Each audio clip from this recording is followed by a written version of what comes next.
Hi guys, and welcome back to another video Gaming with the Powers. I'm Jake. I'm Sara. And today we're going to be doing a review of Boogeyman The Board Game by Antonio Ferrara and Escape Game Studios. So as always guys, we're going to take you down to the table to kind of show you and walk you through how it's played and then simulate one turn, and then we'll be back up top for our review.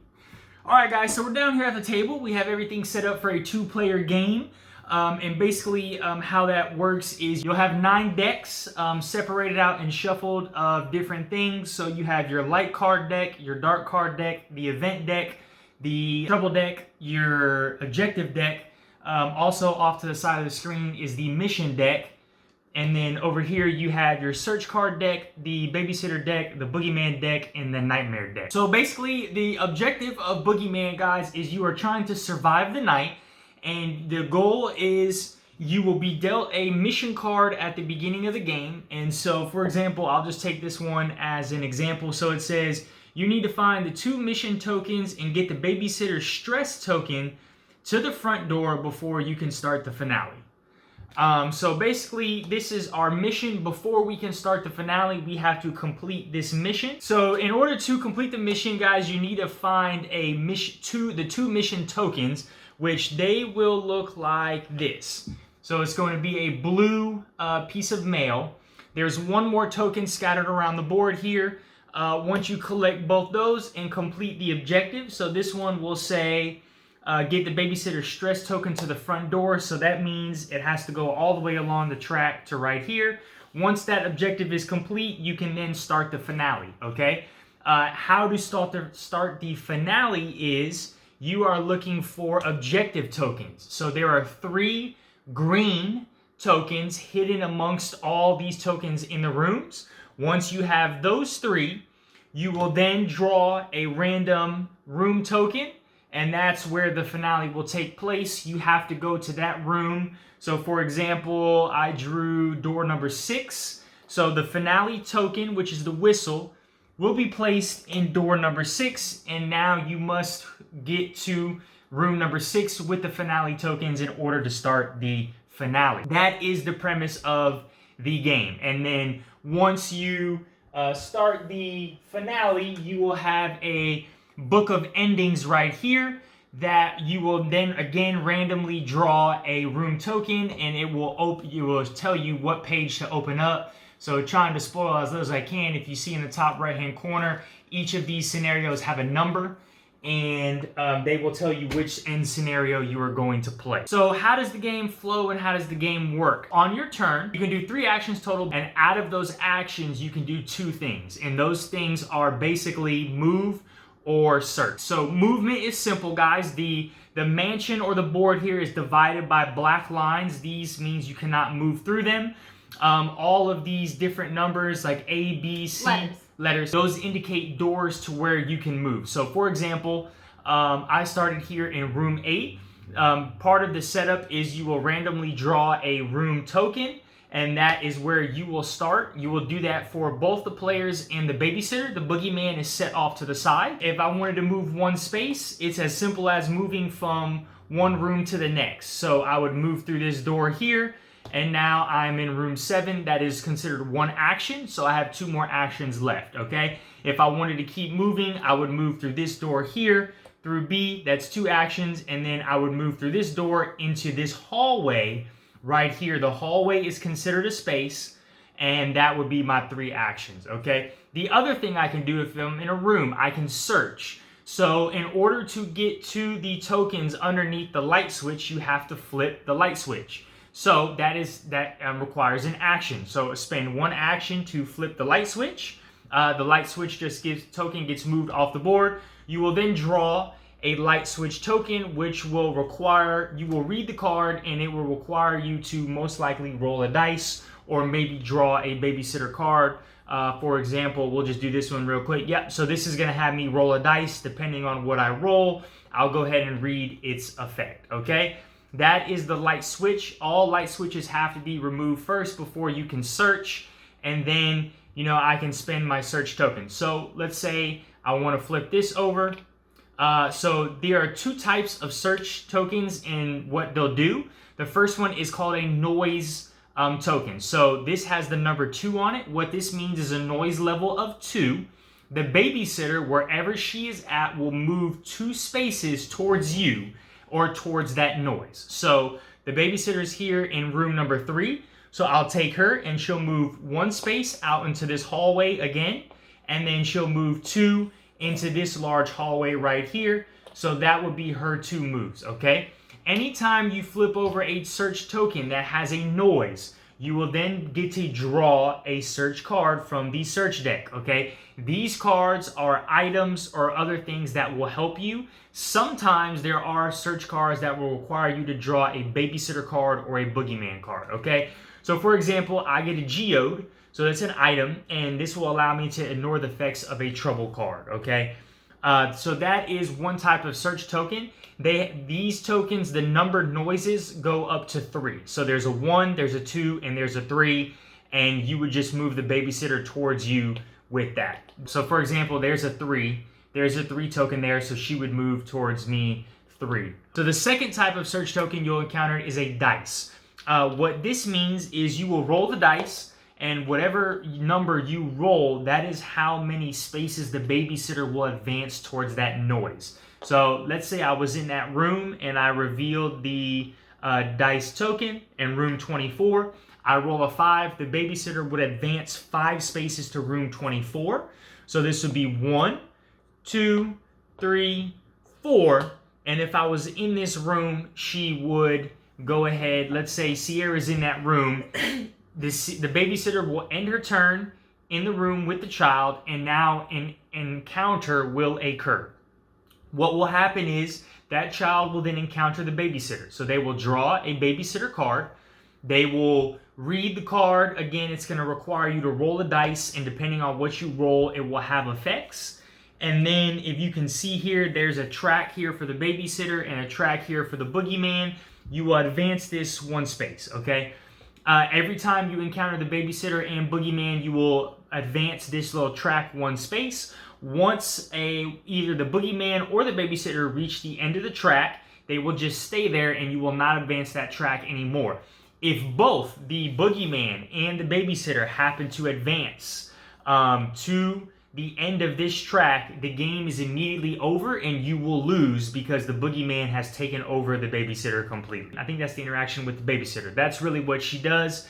You basically make noise, she follows you around of that noise, and then you encounter her. Sometimes the game will ask you to put a lockpick token in your room. You will put the lockpick token, or not lockpick token, the lock token in your room. You have to remove this lock token first before you can search anything. You're still able to move out of the room. You are not locked in the room. It just locks you from acquiring or searching any of the tokens in that room, okay? In order to do that, you will just roll the dice. You will roll the dice, remove the lock token, and advance the babysitter in your direction that number of spaces because you're making the noise of breaking the lock. So those are the possible type of actions that you have on your turn. Again, just to recap it, guys, you can move up to, you can move, or you can go ahead and flip a light switch or search or break a lockpick. Again, you have 3 total actions, so you can choose any of those 3 in any order. You can just move 3 times, you can search 3 times, you can fluctuate however you feel like playing. Okay, again, with the babysitter will react on you. The babysitter does not have a turn. So she reacts when you make noises. You'll draw cards that will bring her closer to you or activate her events. That is how the babysitter moves. So she's very responsive of what you do. The boogeyman. How the boogeyman works is once players have taken all 3 of their actions, the end of the round will end, the boogeyman will go. Up here at the top of the board, if you can see, there's like a little elevator track. This is the boogeyman track. You will start with 1 random room token face down. When it's his turn, you will flip this token over. So this is a door number 7, right? That is where the boogeyman will pop up. So he will pop up in room number 7, okay? If he pops up into a room with a light token, you will flip this light token over to the dark side, okay? Basically, the only difference this makes is when you go in the room, instead of drawing a light room token, you will draw a dark room token, okay?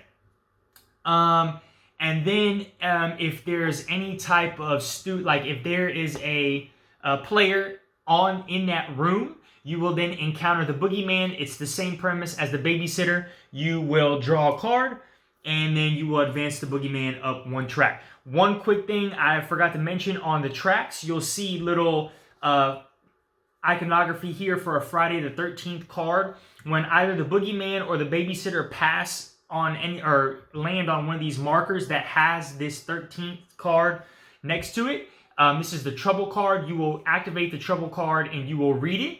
These will activate some more effects or things that will hinder. So for example, this one says all characters in room 17, 18, 23, and 24 panic. Each of them must discard their goal card and draw a new one. So these things will kind of make it tedious for you around the game. All right, last thing that I think I have for you guys is along the boogeyman track, when his turn is finished, you will add a new door token or a room token face down. You will do that every single turn until he reaches this space right here with the icon of the event deck. This is the cool part of the game. It is the fusion system. So as soon as the door lands on that space, you will flip over the event card and you will read this card, and usually this will have you take an action in real life as well. So for example, this one says salt. Each player at the table will have to drink a glass of water. Anybody who does not immediately loses a status. Okay? So what a status is you have 3 different cards. So you start in the calm, okay? And then when you lose a status, you go to scared. And then when you lose a status, you go to terrified. Once you become terrified, or once you lose a status while terrified, you become passed out. So what happens when you're passed out? When you're passed out, at the start of your turn, you must draw a nightmare card. And this will make things extremely more difficult, and this stays with you until you get revived. So this one would say, draw a trouble card, repeat the effect of the card every time it's your turn, discard this card when you are revived. Okay? So that is the nightmare cards. In order to revive somebody, you basically just have to you have to go to the same space that they're in and spend an action to revive them. Once you get revived, you're able to get your scared and terrified cards back, which are scared on top. Okay? The last thing, guys, you also have is you have candy tokens. So each individual character will have their own power. So for me, example, it says I can discard a candy token to give a +1 to a teammate, to a teammate's roll of the dice. That is my power. You can also spend candy tokens to add or subtract to your individual dice rolls as well.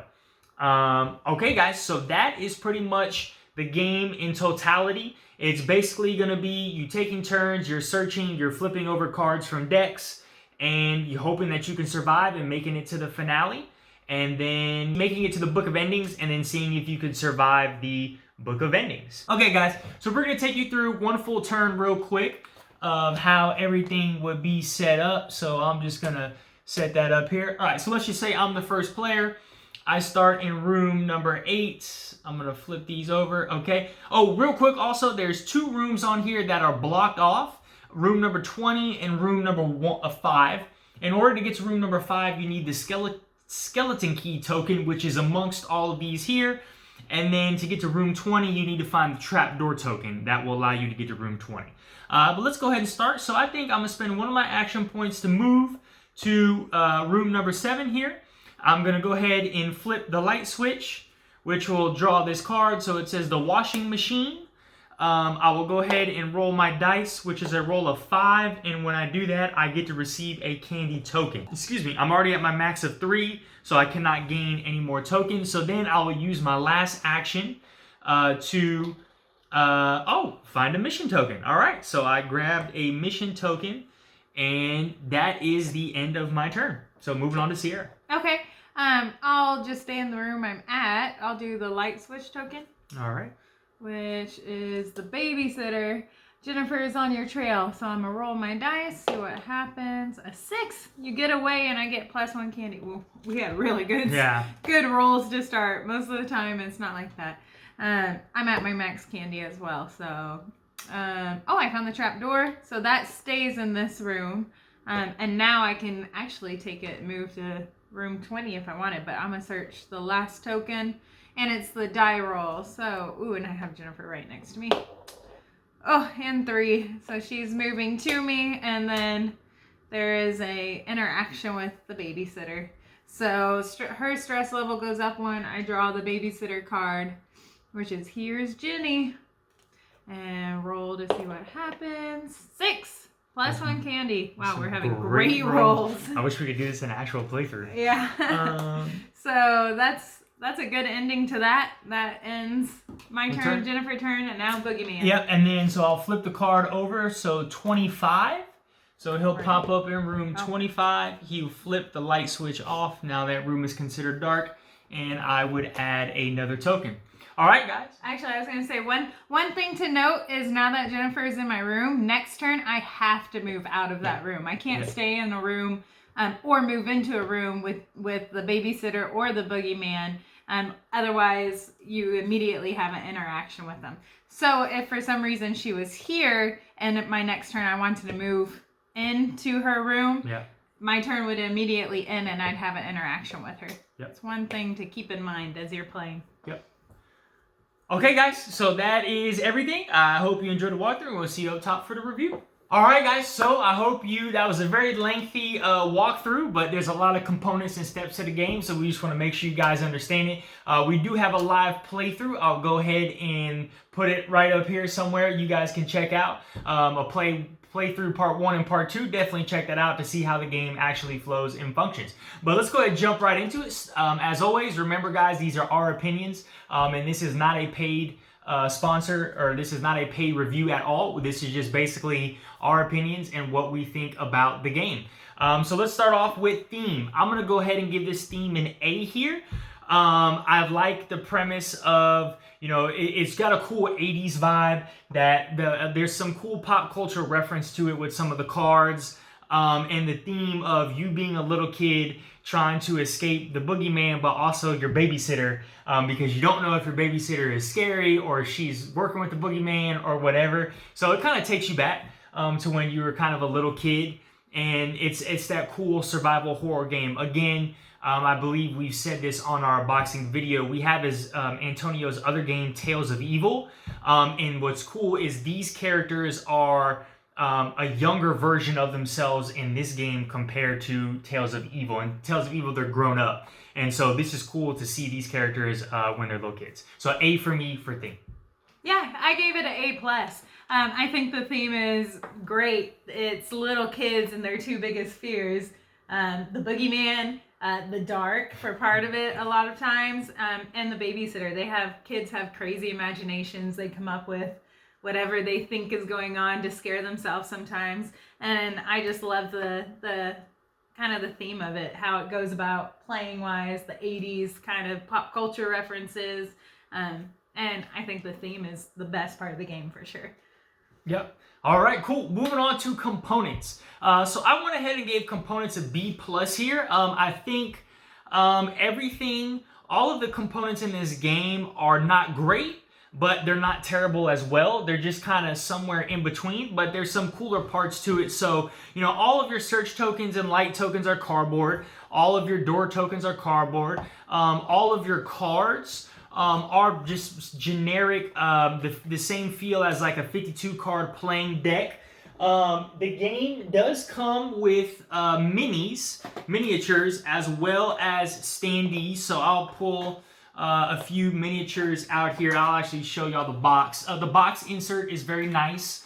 It does come with miniatures of the players as well, but just for these playthroughs, we just like to show the standees so you can see a little bit better. Again, the miniatures are not fantastic. They have some good detail to them, but they're not terrible as well. Really, the reason why I would give this a cut above the dice, I love the the artwork on the dice, and that is also a glow-in-the-dark dice. And then all of the artwork and the fantastic details on the cards, but also the Book of Endings. Like, all of the illustrations and art in this Book of Endings really make a comic book feel to it. So to me, that kind of gives it that notch above just average. So B+. Yeah, I gave it a B+ as well. I think it's just generic, like he said, cardboard. Components are pieces. The standees are nice. I wish they were painted. Maybe that would be that extra step, but I can see like that not necessarily being needed at the same time. It's just extra cost in the game. But overall, I just think it's great components, artwork, but it's kind of just average. Yeah. Okay, moving on to setup. I went ahead and give setup a B+ here. Yes, there are a lot of decks and there's a lot of tokens to do it around, but I think it moves fairly quick because it's really easy. You're just separating the decks out and putting them to the side, and then you're just getting your characters, and then you're just stacking 2 of each tokens with a light token on top. With more people, the setup moves very quickly. It's going to take you around maybe 8 to 10 minutes to set the game up total. But again, it's not super fast setup, but it's not ridiculously long. It's kind of somewhere in between. So B+ for me. I gave it a B. I think it's kind of a long setup, but it's not a difficult setup. Pretty much what he was saying. That's a good way to put it. It's not confusing. There's just a lot to it. There's a lot of decks to shuffle, a lot of little tokens to put out. It's just lengthy to me, and that's why I gave it a B. Yeah, that's good. All right, moving on to length. So talking about lengthy, this game is fairly long. For 2 players, it's going to take you about an hour. Again, it's just because with 2 people, you can only hit a certain number of rooms a certain number of times, and then you're interacting with the babysitter a whole bunch, and so it kind of I don't want to say it stalls the game, but it just makes it really long with 2 people. But the turns move quick with 2 people, and everything, once you have a grasp of it, it kind of flows very. It's a fast-paced game. But it's still, with 2 people, it's going to take you about an hour. That's why I gave it a B. So again, it's not super fast, it's not super long, it's somewhere in that middle. I gave it a B as well for the same reasons. It's a long game, but it does keep moving. It's just you got to do so many things, and most of the time we're having to go to almost every room to find the tokens that we want. So it just kind of takes some time to do that. All right, moving on to difficulty. You want to go ahead and lead us off? I gave it a B-. I think it's there's a lot to it. It's definitely not a game I'd have any newbie or beginner board gamer start with. Definitely not a children's game either. There's a lot of pieces to it, and you have to be able to read the cards, know the different components, what they're talking about during the game. So it's a somewhat difficult game to pick up. We had to go back to the rule book a lot the first time playing, which I think's in our playthrough. But otherwise, then you start to get the hang of it and know what you're doing. So then it gets moving after that. But it's definitely got some learning curve to it. So I went ahead and actually gave this a C+ here. Remember, guys, on our difficulty, the higher the rating we give it, we feel the easier it is. So a C+ here. For me, I think with 2 people, the game is. Let me rewind that.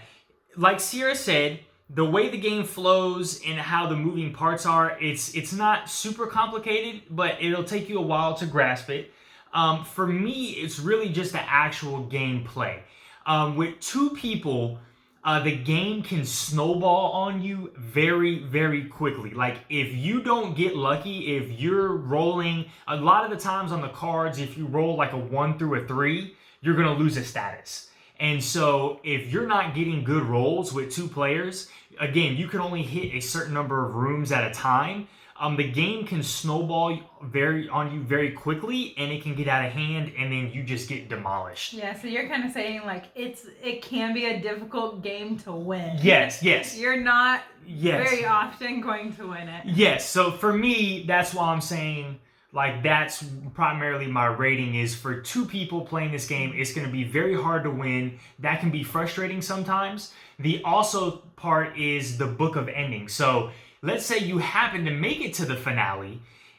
You still have to roll dice in the book of endings finale to actually win the game. And there is the chance that you can lose in the finale. And thankfully, the times that we've made it into the grand finale, I've always been knocked out, but Sierra's kind of always pulled it through. But I can see how that can be off-putting to some people, where we spent an hour trying to survive just to get to this finale, and now I got to roll more dice, and we both die in the finale. Like, that's a waste. So just from a gameplay standpoint, trying to win it and really have fun, with 2 people, it's going to be very difficult. So C+ for me.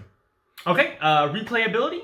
You can go ahead and take it away. I give it a B. I think it does start to repeat itself. A lot of times you're just rolling dice, trying to get a 5 or 6 to survive, and moving rooms and searching tokens. There's more to it than that, but it can get a little repetitive. I think the thing that helps is having the book of wait, what do they call it? The Book of Endings. Book of Endings. And that changes it up a lot. But essentially, you're just trying to survive, beat the babysitter and boogeyman or avoid them, and flip tokens. Yep. I went ahead and gave it a B as well. Kind of the same thing that Sierra said.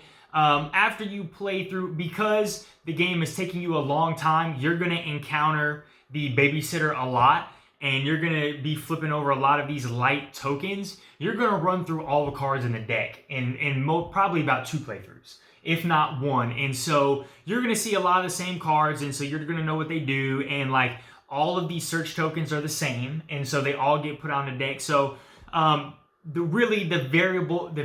variability of the game comes in that Book of Endings. But again, like I said, difficulty, it's you got to make it to the Book of Endings to really experience that. So there are some points where it can be stale, and there are some points where it has good replayability. So I find it somewhere in that middle, same. That middle ground. So B for me. I think one of the things that also saves it is the dice being the decision maker. Yes. You never know if you're gonna have good rolls or not. Yes, That's like 3 6s in a row. Yeah. Or if you're gonna have bad rolls, so that changes it up a lot. For sure. But that honestly just makes it even more difficult. So all right, moving on to price. So I went ahead and gave this a B. So it was $60 for just this base set.